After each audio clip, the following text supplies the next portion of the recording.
One incident can shut down more than the building or work area where it started. An explosion can affect neighboring properties. A cable fault can close an entire group of retailers.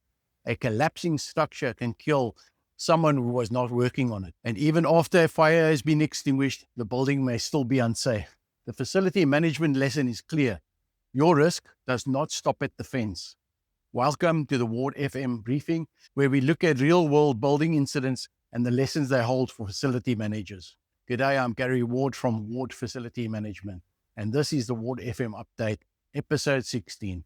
Today we are looking at 4 incidences involving an industrial explosion, a major power interruption, a scaffolding collapse, and a commercial building fire. All these incidents happened in different countries and involved different types of facilities. They all reinforce the same important principle. The original failure may occur in one place, but its effects can travel much further. Our first story comes from Rome in Italy. On the 13th of August, a fire triggered a powerful explosion in the powder pressing department of KNDS ammunition factory. A large cloud could be seen rising above the facility, and the fire also spread to vegetation near the site. All 24 workers who were inside the factory were accounted for, and no injuries were reported. The cause of the incident remained under investigation. For facility managers, the importance of this incident extends beyond the explosion itself. At a high hazard facility, emergency planning cannot end at the production area or the property boundary. Blast pressure, smoke, fire, flying debris, and emergency service activity can all affect neighboring properties, public roads, utilities, and other people outside the facility. A good emergency plan must therefore consider the entire potential impact zone. Facility managers should know which neighboring properties could be affected and how to contact them quickly. They must also be able to account for employees, visitors, and contractors during an emergency. Emergency responders must also have access to accurate information about the site, the hazardous materials present, the access routes, isolation points, and any other significant risks. These arrangements should not exist only in a file. They must be tested through practical emergency exercises. The important question is not simply, where could the incident start? The better question is, how far could its consequences travel?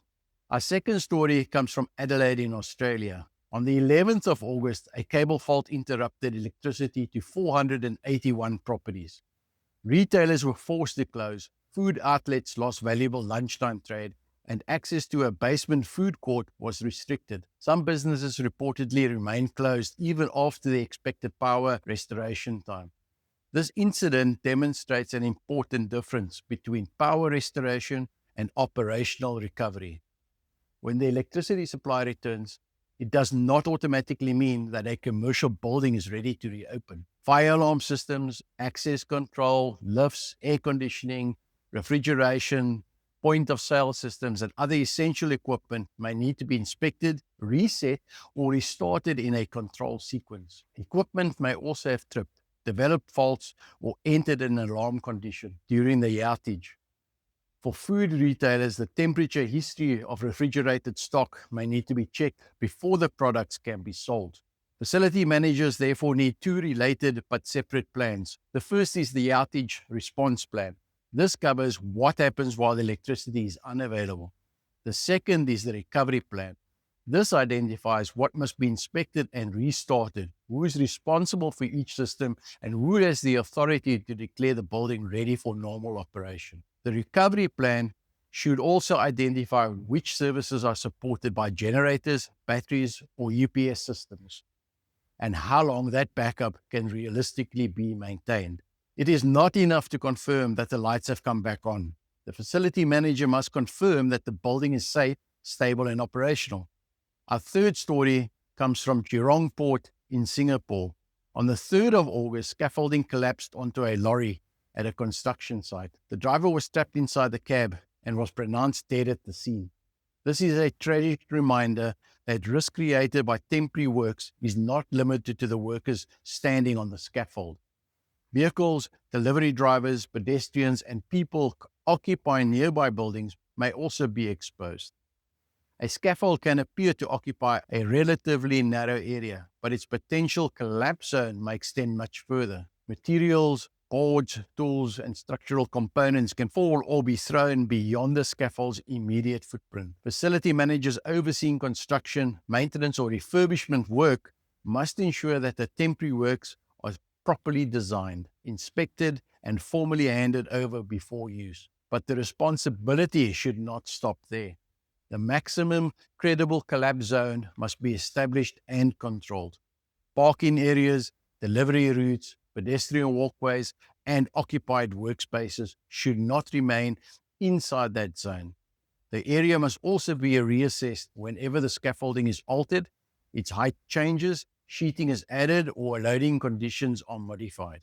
A delivery driver may know nothing about the hazards above or alongside the vehicle. That is why the site's controls must protect everyone who could enter the impact zone, not only the contractor carrying out the work. A false story comes from Australia's Gold Coast. On the 14th of August, firefighters brought a commercial building fire under control. No injuries were reported, and the cause of the fire remained under investigation. For the facility manager, however, extinguishing the fire is not the end of the incident. It is the beginning of the recovery phase. The premises must be secured and evidence must be preserved for the relevant investigators and insurers. All utility isolations must be identified and recorded. The building may need structural, electrical, fire system, and environmental assessments before anyone is permitted to return. Smoke can travel through air conditioning systems and contaminate areas far from the original seat of the fire. Water used during firefighting can enter ceilings, electrical systems, plant rooms, service ducts, and neighboring tenancies. Doors, windows, or sections of the building may also have been damaged during emergency access. Re-entry must therefore be controlled. Employees, contractors, and tenants should not be allowed back into the affected area simply because the visible flames are gone. Facility manager should obtain documented clearance for the relevant areas and clearly communicate which parts of the property may be occupied. The cause of the fire was still under investigation, so any communication about its origin should remain factual and avoid speculation. Looking across these 4 incidents, we can see the same pattern. The explosion affected more than its point of origin. The cable fault affected business operations after the initial interruption. The scaffolding collapse reached a person outside the structure, and the effects of the commercial fire continued after extinguishment. This leads us to today's facility management tip. Map the full impact zone.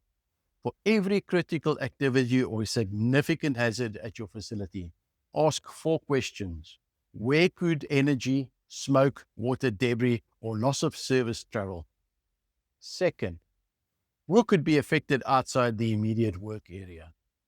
Third, which connected building systems or business operations could fail with it?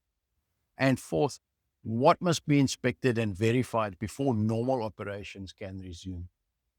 Your impact zone assessment should consider at least 5 areas: fire and smoke, falling or flying debris, connected utilities, access and evacuation routes, and of course, neighboring properties or members of the public. Do not assess only the place where the work is happening.